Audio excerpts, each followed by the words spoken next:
They say a picture speaks 1,000 words, and some photographs will absolutely go down in history. So today, here at Unexplained Mysteries, we will be taking a look at 3 famous photos and their stories.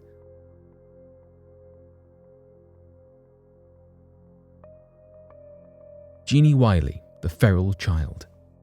Susan Wiley, better known by her pseudonym Jeannie, is an American child who was a victim of abuse so severe that she has been labelled a feral child. Her name is commonly spoken in academic circles, with her traumatizing life often being reduced to a case study amongst psychologists and linguists. The horrors faced by Jeannie in her childhood haunted her and will continue to do so for the rest of her life. The hardship in Jeannie's life began before her father's neglect.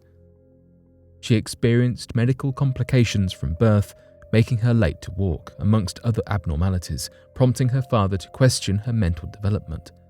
Though by 11 months, Jeannie had relatively typical development, in good health with no indicators of mental delays. Her mum offered questionable accounts regarding her childhood, suggesting Jeannie did not care for physical affection, did not babble as a baby, and resisted solid food.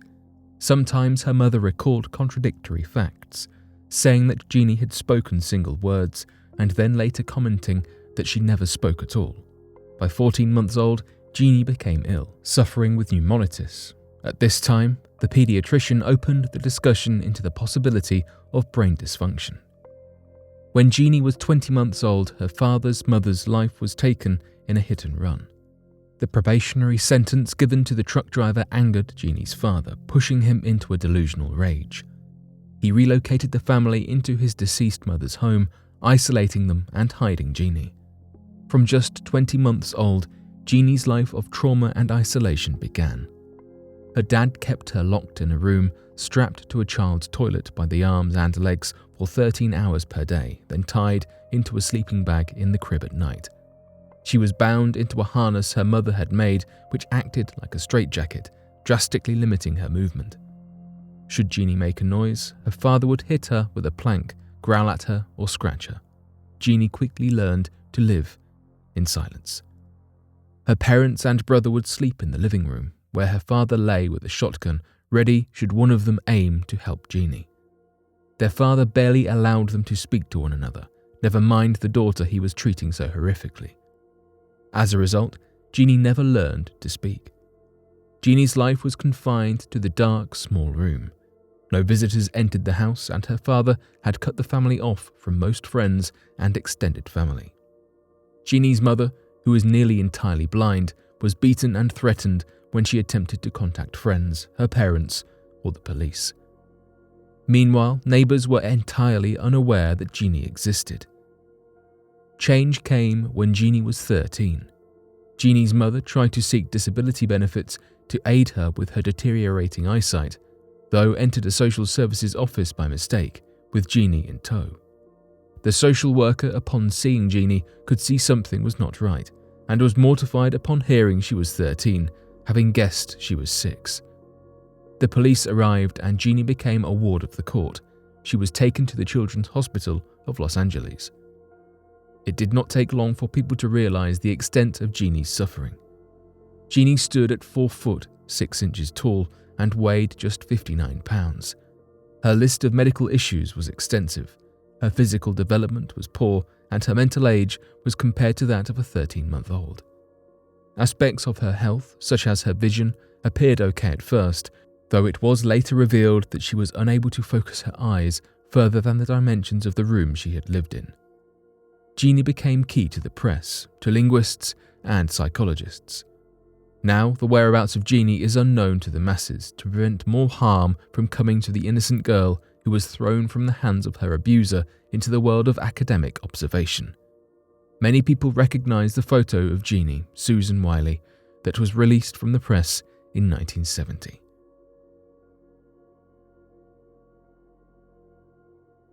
Geraldine Largay. Many people love to hike.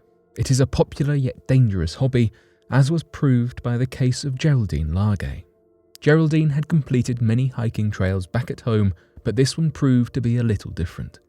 Geraldine, or Jerry, went missing whilst hiking in the Appalachian Trail back in 2013, and when she was found 2 years later, her journal entries were uncovered too, which suggested she suffered for 26 days after getting lost. Largay was a keen hiker and was prepared for her hike of the Appalachian Trail. She embarked upon a through hike, making her way along the 2,168 miles while her husband met her periodically to pass on some supplies and encouragement. On the day she went missing, her husband, George, had driven to the Route 27 crossing 22 miles away from the shelter his wife was last seen at. The only clue that could help the police in their search for the missing hiker was a photograph that had been taken on the morning she disappeared. After having found Jerry, a series of heart-wrenching texts were found, beginning with one she tried to send at 11 a.m. that day saying, "In some trouble. Got off trail to go BR, now lost. Can you call AMC to see if a trail maintainer can help me, somewhere north of Woods Road?" Though the lack of service meant her cry for help was never received, over the course of 90 minutes, she attempted to resend her plea 10 times. Another message failed to send which read, "Lost since yesterday, off trail 3 or 4 miles, call police for what to do please." Jerry tried to send this at 4:18 p.m. By now her husband grew frightened and an official search was underway. From aircraft to park rangers to fire departments, the search was not short of men and was thorough, but not quite thorough enough. In 2015, a forester uncovered what was a potential body of Jerry at a campsite. The forester commented, "I saw a flattened tent with a green backpack outside of it and a human skull with what I believed to be a sleeping bag around it. I was 99% certain that this was Gerry Largay's. Her notebook was found with diary entries dated until August 18th, though the accuracy of this date has been questioned. It was entitled, 'George, please read,' and she was found with a note begging, 'When you find my body, please call my husband, George, and my daughter, Kerry.' Her message continued, ending with, 'Please find it in your heart to mail the contents of this bag to one of them.' The acceptance of death in such a terrifying situation is tragic and daunting to say the least, and many hikers will remember seeing the photo of Geraldine Largay along the Appalachian Trail, a haunting reminder as to how dangerous hiking truly can be.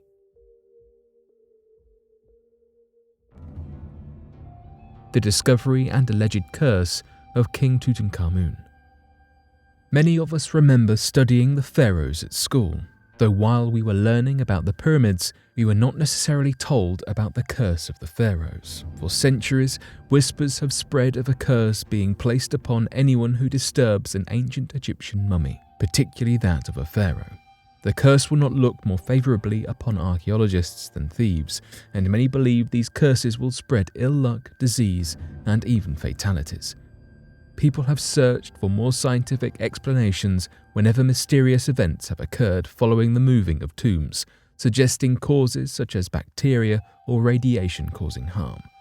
Though there are plenty of people out there who investigate the culture and believe these causes are a cultural magic, not a matter of science. One tomb has come up more often than others when discussing curses, however, and that is Tutankhamun's. Howard Carter and his team opened the tomb in 1923, acting as a catalyst to modern research into Egyptology.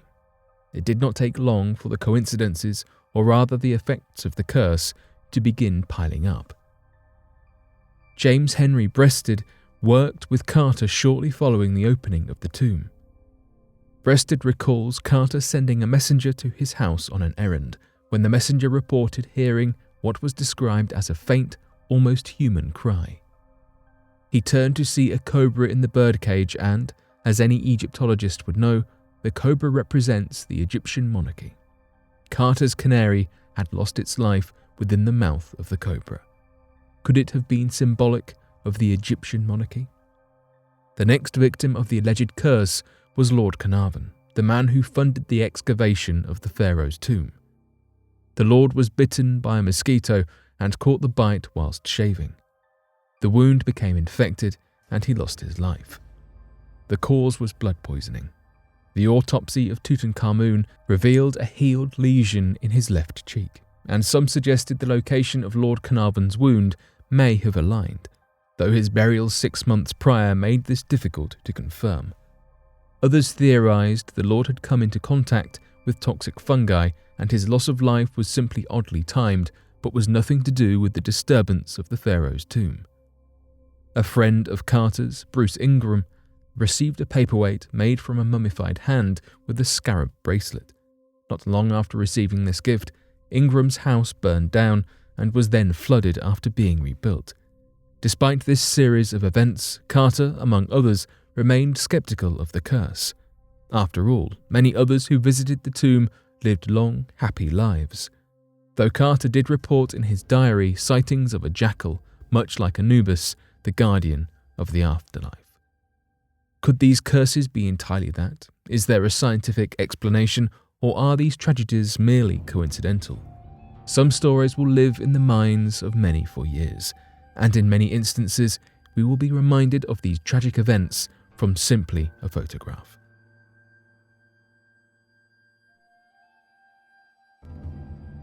But what do you make of these 3 historical photos and the stories they hold?